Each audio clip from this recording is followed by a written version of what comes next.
Okay. Y'all all have to continue or whatever.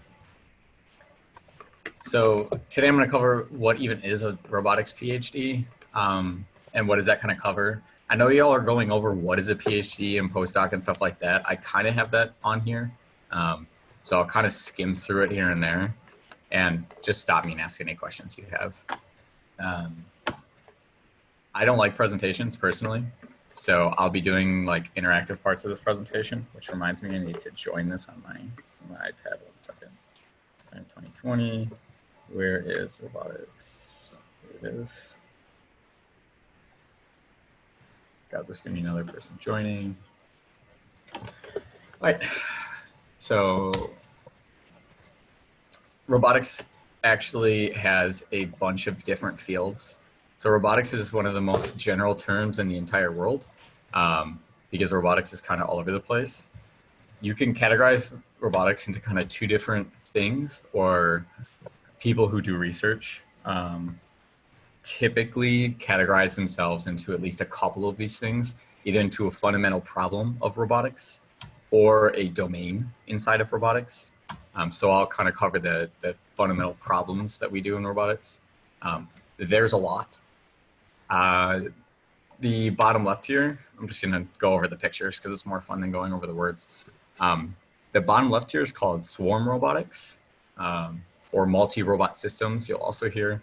This is the problem of you have a ton of robots and they all need to somehow coordinate with each other. And how do you do that? And there's a ton of problems with that.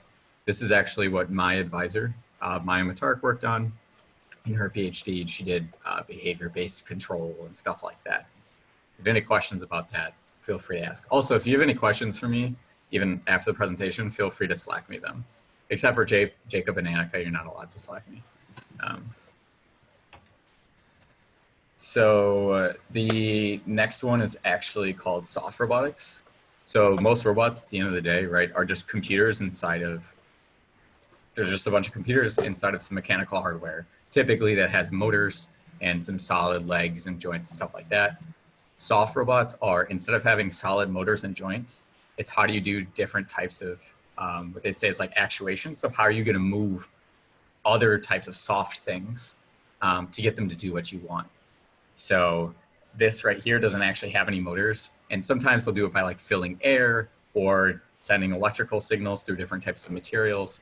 This stuff is way over my head, not my field at all. But soft robotics is pretty big right now. On the right is what most people think of robotics, is these big robots that walk around and do things. How I think of robotics is actually what this GIF is, where robots fall over. This was back in, if you ever want to see funny robotics stuff, you should look at the DARPA Robotics Challenge. It was run in 2014. And basically this robot had to like drive a little go-kart, not a go-kart, a golf cart, and then had to like twist a little knob and do all this other stuff. And it kind of showed the state of like robotics in the real world. And a lot of it was robots falling over. So if you want to see like really, really expensive robots falling over, just Google DARPA Robotics Challenge. Also, if anyone sees anyone trying to get in, just let me know so that I can let them in.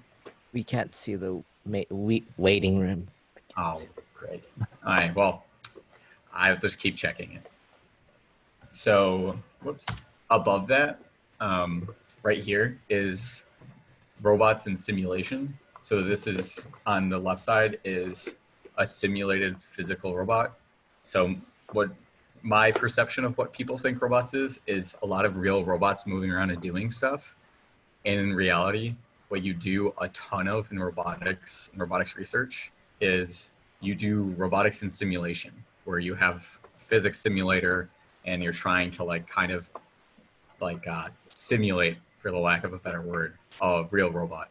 Anyone want to guess why you do a lot of robotics in simulation? It's less expensive than like testing it physically in case it messes up. Yes, way less expensive. Because when this robot that costs millions of dollars falls over, that could be like $100,000 worth of repairs right there, like alone. Yeah, so it's way less expensive. Why else?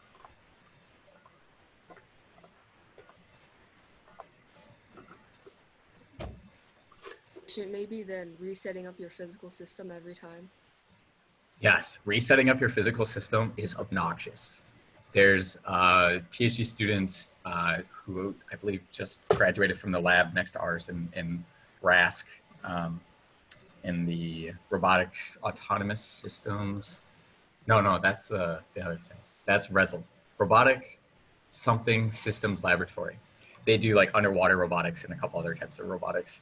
And one of them was teaching a robot, actually this PR2, which is in the top right, to take its arm and hit a hockey puck into a goal, like a physical goal. And there's videos of them just going and grabbing the puck and putting it back, grabbing the puck and putting it back. And that was like hours of just grabbing and putting it back. Yeah. So resetting up in a virtual environment, super, super easy. Other thing is, robots are really dangerous. Like, really, I'm afraid of robot arms. I've seen what some robot arms can do, and I'm amazed when people go up to robot arms now. There are some safety things that people put into robotics and stuff. There's different types of robot arms. Like soft robots, a lot of them are soft and safe. Like if they were to hit you with one of their actuations, it probably wouldn't feel like much. But there are robot arms that just have really solid, really heavy arms that don't look like it, and they could just whack you. So I stay far away from robot arms because I've seen them flip tables. So it's also very dangerous to do in real life. And it's expensive and slow. So a lot of robotics research is in simulation. A lot of people in robotics are not very happy that it's in simulation because when you do things in simulation, it doesn't account for everything. So cool, it works in simulation, but did you put it on a real robot is what a lot of researchers will say. They're like, if it's not on a real robot, then I don't care that much because I haven't seen it work on a real thing. The last picture in the top right here is actually a former lab member. She is now a professor at Oregon State, which I'm actually wearing a sweater for. I'm not from Oregon State. I went to Michigan for undergraduate. That's Naomi. She did haptics for high fives. So haptics is the study of like human touch and feel. So she just sat there and had a bunch of people high five robots, which is partly human robot interaction because there's a human involved. A lot of robotics don't have any humans. As soon as a human's involved, it gets really complicated for different reasons. So yeah, that's just, there's a bunch of different fundamental problems in robotics. So then there's a bunch of different domains is what other like researchers kind of put themselves into. Here are a bunch of domains. They're all kind of cool. I'm gonna, again, do the picture thing because I think it's more exciting. The bottom left here is actually a xylophone. And this is Guy Hoffman. So someone in our lab, I'm from the interaction lab, work on socially assisted robotics, whatever. Guy Hoffman is playing music with a robot. So he's trying to compose music and the robot is guessing what he's gonna do and what could the robot do along with him. So that's kind of robots for art. There's a bunch of like what you might think of as like physical art that people do with robots and collaboration. And then in the top here is from the lab next to our lab at USC. This is, I believe, called the Eco Mapper. They say Eco Mapper all the time, and I just assume all their underwater robots are Eco Mapper.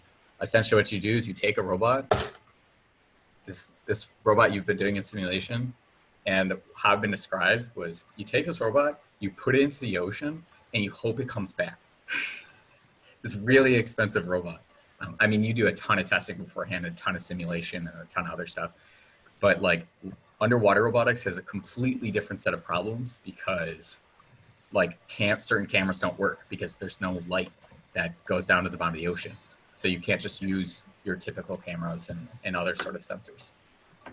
I work in mixed reality robotics, which is this bottom one, virtual and mixed reality robotics. So you wear some sort of headset and you work with the robot or you put attachments on robots. And drones, another thing in the sky, drone work, aerial robotics, which also goes along with a bunch of other like planes and stuff like that. Also self-driving cars, another type of robotics. There's so many types of robotics. The last type is actually what our lab does, which is called socially assistive robotics. A lot of robotics, you focus on the physical aspect. So like if you're to do robots for elder care, a lot of people would focus on like, how do you like pick people up? when they're immobile and stuff like that with a robot, which is really, really difficult. We actually focus on, surprise, surprise, the social aspect. So as opposed to physically assisting people, you try and socially assist people. So there's a whole set of problems with that. And someone like me is I'm a lot more into psychology stuff. So I read a lot of psychology papers as opposed to traditional robotics. Like I don't know about robots underwater, but I know about like education because that's what I work on. So bunch of different types. And I'm going to go over a little bit how I got into my robotics PhD, which should kind of scope a little bit what a robotics PhD is. And if you gathered anything from these two slides here, it should kind of tell you that a robotics PhD is way too general of a term. And each of the mentors works on very different things. So definitely ask all the different mentors when you get the chance, like what they do and anything specific about their field.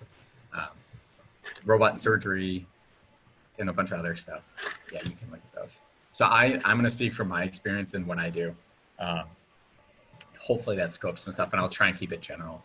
Do you have any questions so far? Or what questions do you have? Jacob's counting how many times I'm saying that. No questions. Well, did you like always know that you wanted to do something with like socially, or did you want to do like the other type of robotics? Yeah, so I did not know really. This is going to be recorded, so now everyone's going to know how I actually decided on socially assisted robotics. So yeah, that actually is really well into how did I get into my robotics PhD. I'm going to draw this. I'm finding that it's going to be way easier. Double check that y'all can see this in a second. I got water on my iPad, of course I did. There we go. What's that? Oh no. Getting cabinets. We're getting new cabinets for our apartment, so I might end up moving. Hey. So this is how I ended up getting into robotics. Was a lot of robotics is people think of it as mechanical engineering, which is like the physical, like joints and links of a robot and moving them and stuff like that. A lot of robotics is actually computer science. So programming, this is what you do most of the time is you work on, my handwriting is amazing, by the way, I'm very aware. If you're paying attention, it doesn't matter how good my handwriting is. So here's the mechie or mechanical and programming. I'm definitely on this side of programming. And essentially I got into programming in high school by accident. I got into robotics also by accident. In college, you register for classes, and essentially at Michigan, you register at certain times. Anyone want to guess what the problem is with registering at different times for classes? What do you think might happen to a class that you want to take? It gets like filled up. Yeah. So in Michigan, that happens a lot. You register based on the number of credits. I thought I had a lot of credits. I learned I did not have a lot of credits going in. So at least at Michigan, some of the classes you want to take fill up. So I was going to take 4 computer science classes. And my second semester of my sophomore year, 3 of them all filled up. So there was actually a professor named Chad Jenkins at Michigan who does stuff with perception and stuff like that. But he was outside, and you'll learn this in college. Sometimes it's hard to find some professors who are really, really interested in some of their teaching if they also do research. Chad was out there like with his robot. And I saw someone on Facebook put, oh, if anyone's looking for a cool class, there's literally someone out with a robot like promoting his course. So it's like, wow, a professor who actually promotes his course. Before this, never did robotics before, knew nothing about robotics. So I found that day of, signed up for his class, last day of class in college. I was like, I want to do more robotics. I thought this was really cool. I sat there at the end of class, and was going to wait to talk to Chad, but a couple people were also talking to him. I almost left, and I waited 5 minutes, and then I asked Chad, hey, how can I get more into robotics? Should I just buy a Roomba this summer? And he's like, no, what are you thinking? Come and work in my lab. So I lucked out completely, and Chad was looking for undergrads at the time and hadn't had any application. So I got right into his lab. So I actually worked in Chad's lab from year, like summer 2.5 to year 4 in undergraduate. So sophomore summer to end of my senior year. I worked specifically on this problem called SLAM, which is one of the problems that you may or may not remember from here. It's navigation, localization, mapping. Oh my goodness, it's so funny. Called SLAM. Basically, you have a robot. This is the robot, this beautiful circle. Robot drives around and needs to figure out what does its environment look like, as well as where does it think it is. If you're looking for a traditional robotics problem, there you go. Look into SLAM. Super fun problem. I worked on that, and I did a bunch of teaching. I'm really interested in education. This is kind of where the socially assistive part comes in, and I'm really into game design.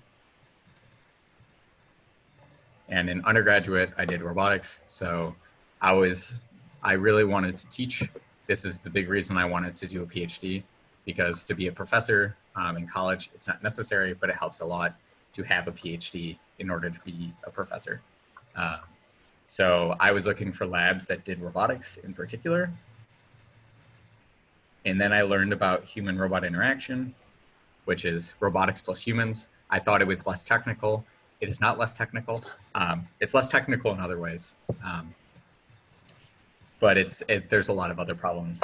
And then I figured out what socially assisted robotics is from Maya, who actually was Maya professor. There, gotta make sure to put professor.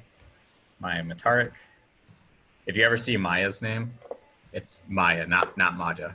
Don't worry, I made that mistake once. You'll never make it again. Maya Matarik.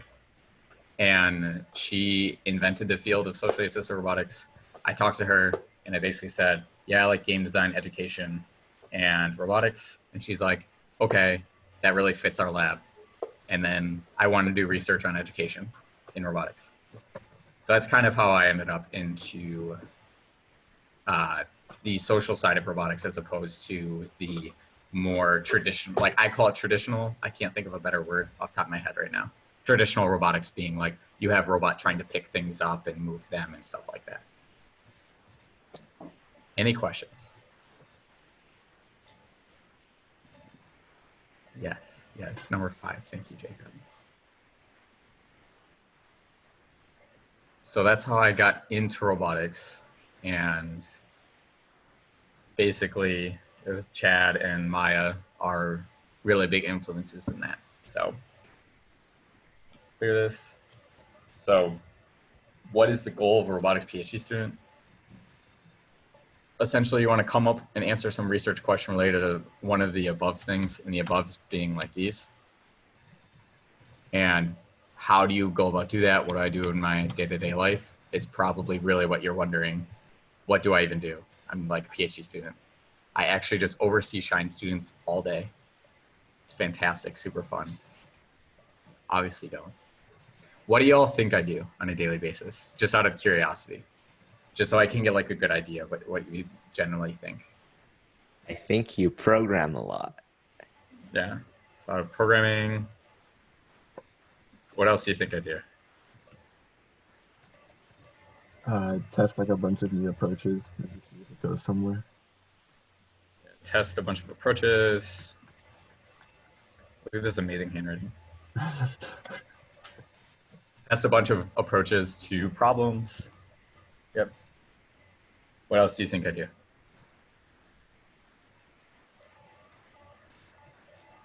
Debugging. Yeah, that kind of goes into this. A lot of debugging. As PhD students, typically your code that you write is not the best kept code because you're usually one of only a couple people, if not by yourself, writing the code. So best practices aren't always followed. So you do a lot of debugging. And then you get some other PhD student's code and you're like, oh, I hate this. What did you do? But you can't really talk because usually your code's not too great either. Depending, that 100% depends. Anything else you think I'd do? Or do I just test a bunch of, I just program a bunch in a corner? Read research papers. Yeah. Why do you think I read research papers? Maybe to like come up with like different ideas or like see like what other people have done. Yep, that's exactly why.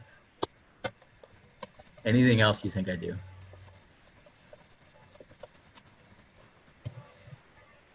Or any of the mentors do?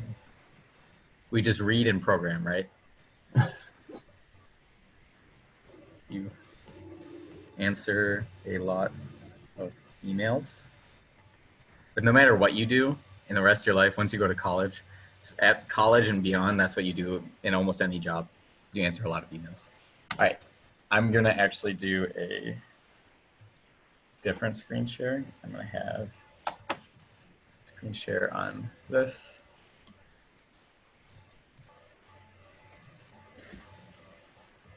And show you what a robotics PhD student, at least me, would do on a typical day. So this is me. I'm always happy. And I'm coming into my PhD, right? This is me starting my PhD. I came right out of undergrad. You don't have to come right out of undergrad. A lot of people do masters, they do industry, they do different breaks. But let's just say I'm in year one. The big thing you need to do is figure out like research questions. Like what research question do you want to answer about robotics, about any of your fields? How do you think you go about figuring out that question?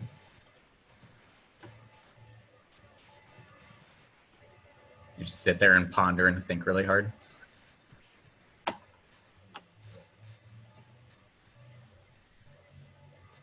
that what everyone thinks you do? Any guesses as to what I do to figure out the research question? Maybe like see what other people have done and see like what are new ways or like how to build upon it. Yeah, you see what other people did, and how would you figure out what other people have been doing? Communicate, talk with others. Yeah, so that's going to end up being a bubble down here. Definitely talk to people about research. So you talk to other people in other labs, you go to conferences and talk to people, you talk to your advisor, stuff like that. What do you think you probably do the most of? Or you're supposed to do the most of? It was already covered earlier. Starts with an R. Sorry, Ruth, I don't think I can hear you. Wait, I don't think you're muted, but I can't hear what you're read saying. other people's papers. Yeah, this is what you do. Okay, this is the PhD lifecycle. You read papers, you find papers by Googling for them, and having people suggest paper stuff like that. You read papers, you read a bunch of papers on whatever your background is. So let's say it's, I can use mine. I use mixed reality robotics. I read a bunch of stuff on mixed reality robotics. Then you sit there and you think of an idea. Then you eventually have idea for the question. Like you kind of hypothesize something. You're like, okay, everyone in mixed reality robotics right now does X thing, and I think I can add mixed reality arms to the robot. Cool, exciting, super exciting. Then you typically talk to people and your advisor. And what do you think happens when you go to your advisor with your first idea, most likely?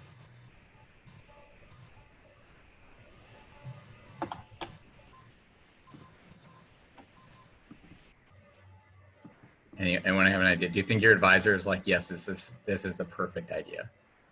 This is the No. best idea I've ever heard in my life. You're a brand new PhD student. No, your advisor is going to be like, most likely what's going to happen is your advisor is going to be like, yeah, in 1980, my friend also did that.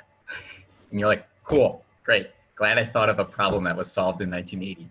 Then usually your advisor's like, okay, read more literature. Here's what my friend did. Read their paper. Read these 26 other papers. So you go back to reading papers and talking to people. You think of a new idea, go back to your advisor. You're like, that's a better idea, but that was done in 2004. So you're getting closer. And this cycle is could be very, very long. If coming up with a research idea can be really, really difficult, especially in your first year, because you don't have a ton of background necessarily in what you're working on. You might have some, but it's really hard. One thing that might happen is your advisor is getting grant money from the government based upon some research question, and they're just going to tell you, hey, you have to work on this research question. Depends on lab to lab. That actually cuts out a lot of this. You'll still be reading a lot of papers, but you don't have to hypothesize any idea. And your advisor most likely is a lot more on board with what your idea is because they're getting funded to do that already. So this is actually what most undergraduates, when they work in labs, don't realize how much work this cycle is. I call it the PhD life cycle. You can get stuck in this death spiral forever and doing more and more lit review. You can do lit review forever. And the worst is when you have an idea and then you run across a paper that's exactly what you want to do. So sad, so sad. Has happened, happens to every PhD student. You're like, wow, this would be really cool. And you're like, shoot, someone just did that 5 minutes ago. Let's say you get your idea, right? For your mixed reality robotics, you want to put arms on a robot. This is my robot. This is literally what I did a year ago. I put arms on a robot in mixed reality. By the way, when you do research, typically you're doing very small incremental changes to people's things. Very rarely do you think of something brand new on way out in the frontier, especially early on, because a lot of people sit there and think about these problems. It's not like you're the first person ever to think about any of these things. So typically early on too, you want to do some sort of incremental thing to at least get used to the research process. Put arms on a robot. Next, you design how to even answer this question. If that design could be a study or a program. And like different approaches, you put a program on your robot, stuff like that. And what you do after that is you actually program the thing or make the thing. In our case, we do studies. I'm not going to talk too much about human studies. There's a whole nother section right here for human studies. Things you need to do. I'm going to let Jacob back in. There he is. Program your thing. And your thing doesn't work right away because you realize it stinks. And most likely what you're going to end up doing in this program is you're going to go back to the design stage again and redesign what you did because it doesn't work on the robot or works in simulation, but it doesn't work on the real robot or vice versa. And then you go to design, and what you're going to be doing this whole time is reading more papers and talking to people and hoping that no one else does your thing. It doesn't happen that often. It's called getting scooped. If someone publishes on what you are doing right now and it's exactly what you're doing or better, that is really, really sad because this process can take months, up to like a year or two, depending on a research question.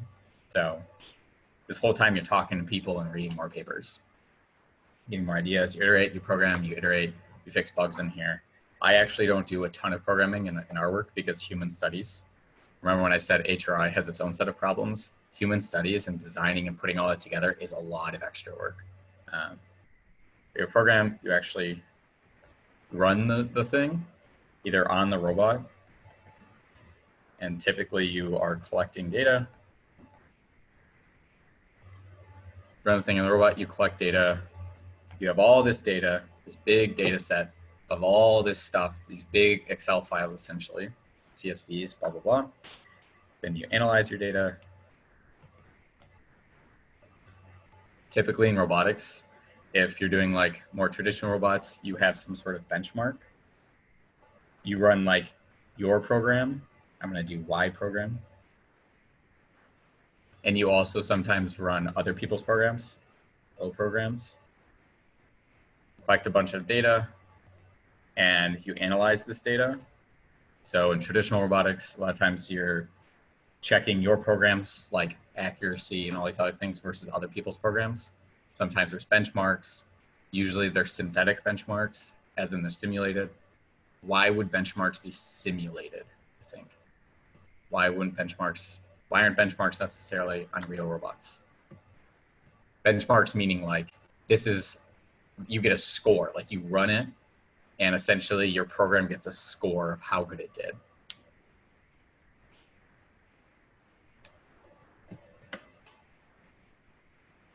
Synthetic benchmark, because then you don't have to like use a real robot or anything like that. Yep, it's like anything you do in robotics, in simulation, I can run a simulation. Someone across the world can run the exact same simulation, will get the same score. So if you want to compare these things, your program versus their program, a lot of the times you do it in simulation and you get some sort of score. And there's a bajillion different types of robots. So to test it on my robot versus your robot may or may not make sense.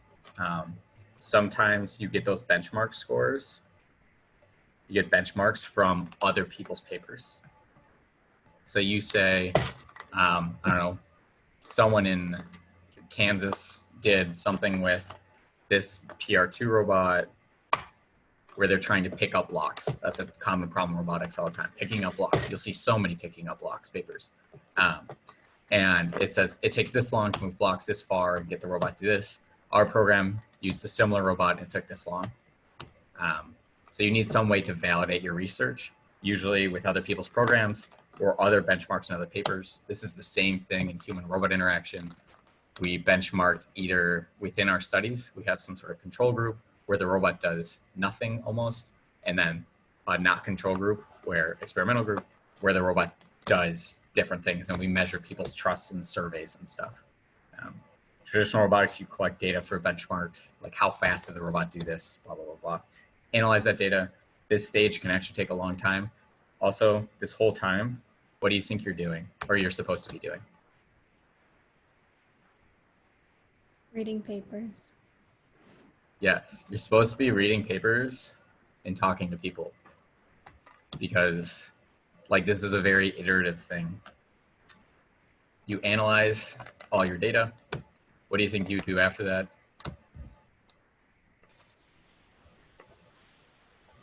This also includes like making graphs and stuff. What do you think the goal of all of this work is?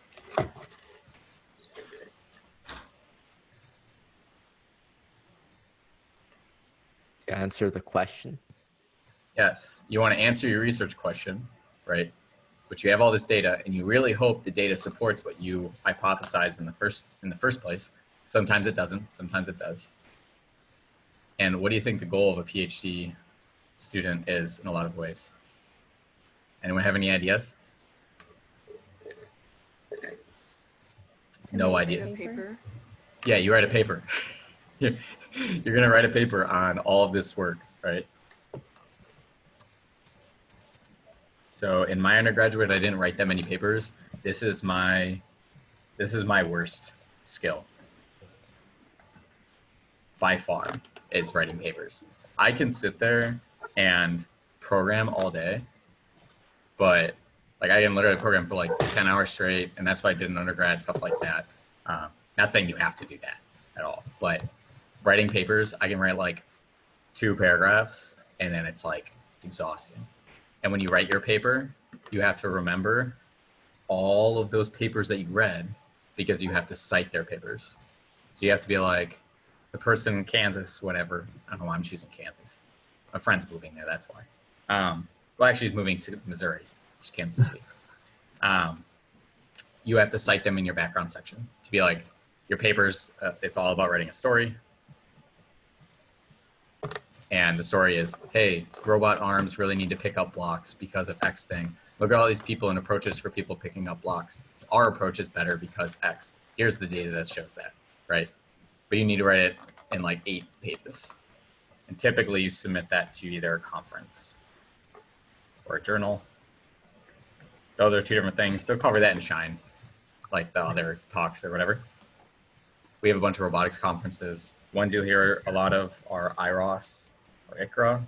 These are massive international conferences where like my work, which is socially assistive robotics education stuff, I'll submit maybe to IROS or ICRA. And then someone who does soft robotics, which is like almost not even related outside of the word robot, will also submit there. And they're like these big things. And conferences have like different flavors in robotics. These are like the big ones where everyone goes from all of robotics. Something like HRI is a human robot interaction conference where human robot interaction people go. And even that's a pretty big conference. And not everyone does educational robotics there.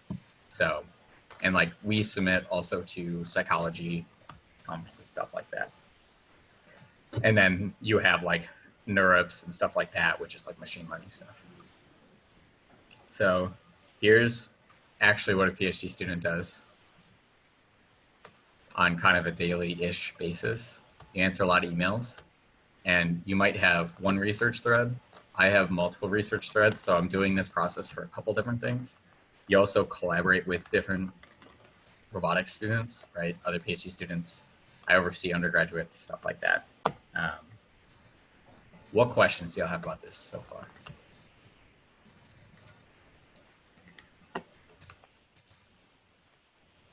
Nothing. Y'all understand this 100%. Most clear thing you've ever heard in your life. All right. So this is what you do on a kind of a daily basis.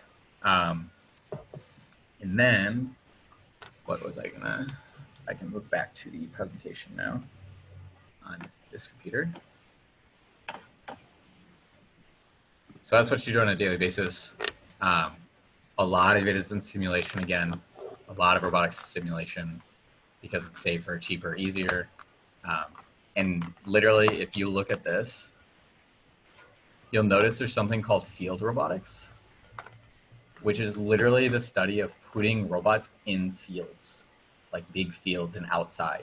Because a lot of robotics research is in simulation. And even if it gets outside of simulation, it's done in a lab.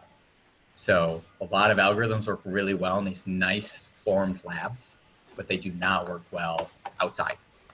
So you end up like with these big algorithms that work so cool when you have walls and stuff, but in a field you don't have walls. So surprise, you need a whole different set of algorithms for vision and stuff like that.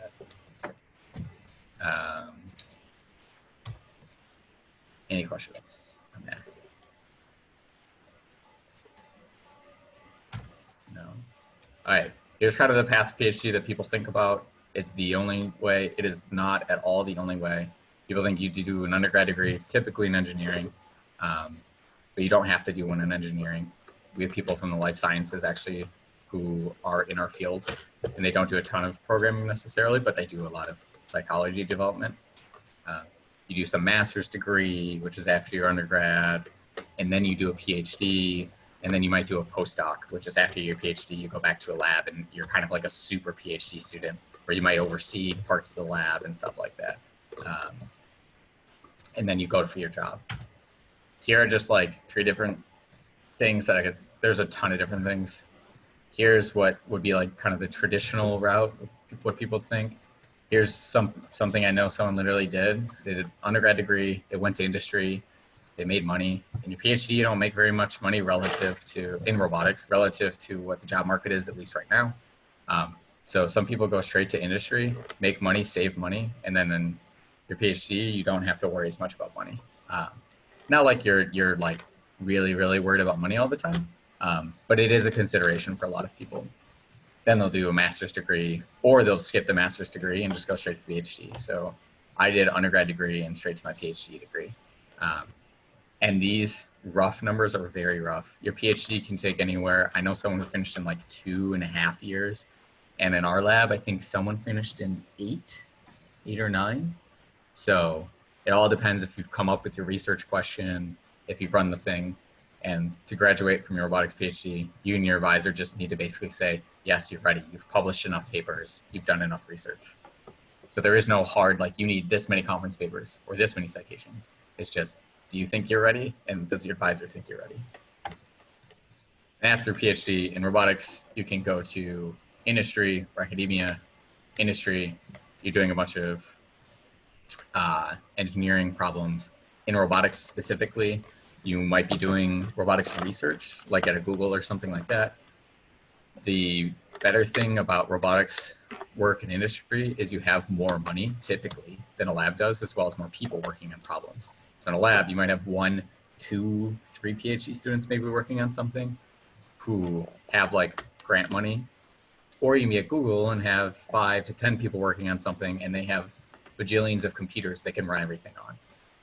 I don't have bajillions of computers to run everything on. I don't need to for my work, but a lot of ML stuff, machine learning stuff you need. These research positions are difficult to get. Sometimes you can go directly from undergrad to companies and make your way into research divisions. And sometimes you need a PhD. Some of these are disappearing because the return on investment takes too long. So your research at a company, like your company's a lot of time focused on quick gains at like 3-month periods, like quarterly periods. And research, to get anything back from research might be 5 years. So like I work on this very specific mixed reality robotics education. Someone may not even look at that for 15, 20 years or ever. So they'll work on stuff, but it may or may not be super applicable right away, especially in robotics, because robotics is just really hard. Academia, you'll go over all this stuff. You can do research or teaching, blah, blah, blah, blah, blah, advise students, blah, blah, blah, blah. And a lot of the time what you're really doing is you're writing grants for robotics to get money. That's something I've also done as a PhD student. You write a lot as a PhD student and you write way more as a professor to get money so you can fund your PhD students and have people care about your research. And then, yeah, this is the things you'll kind of need, blah, blah, blah, stuff like that. Anyone have any questions?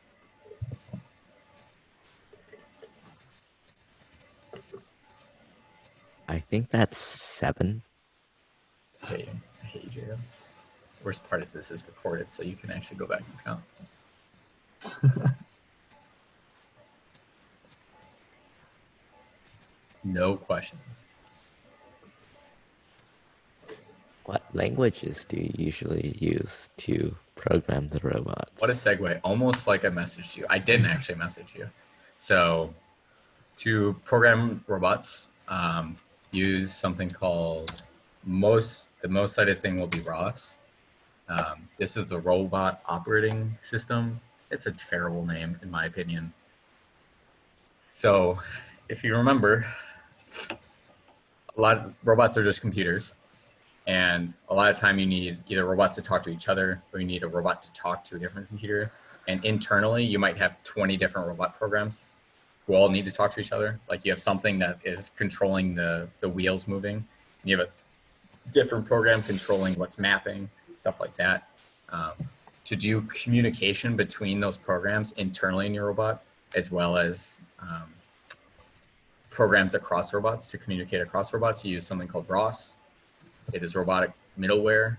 It just sends messages back and forth. So it sends data between robots and within robots between programs, essentially.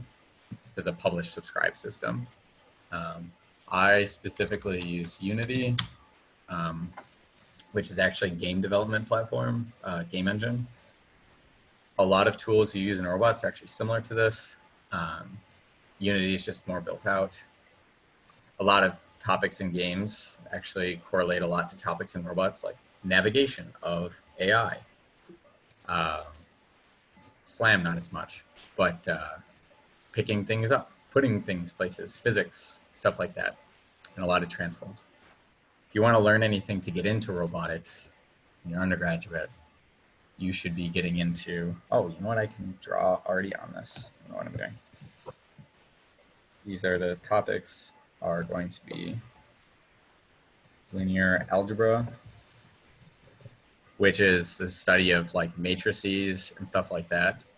So much of robotics is just this.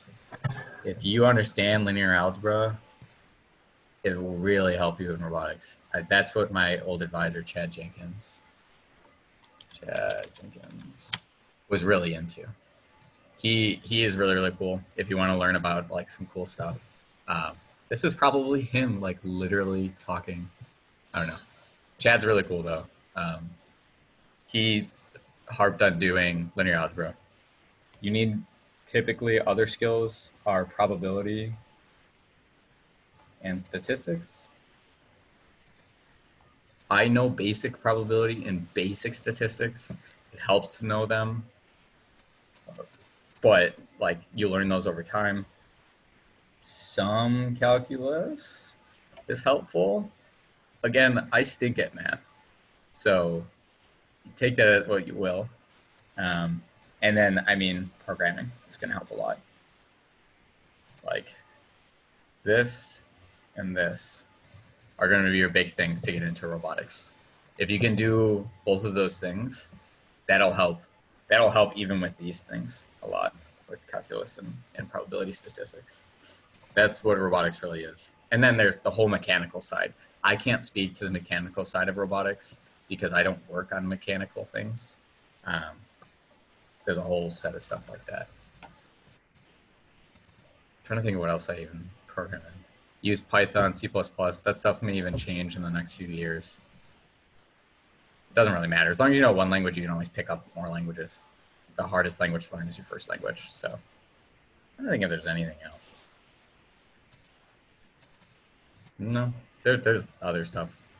You can ask whoever. I know haptics has like open haptics, which is in C++. But yeah, Ross is the big one. Other questions?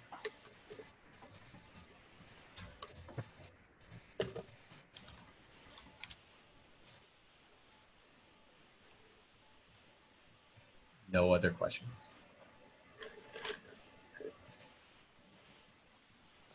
Wow.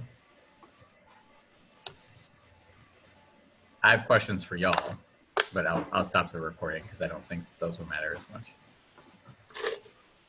Last chance. All right, I'm gonna stop the recording then.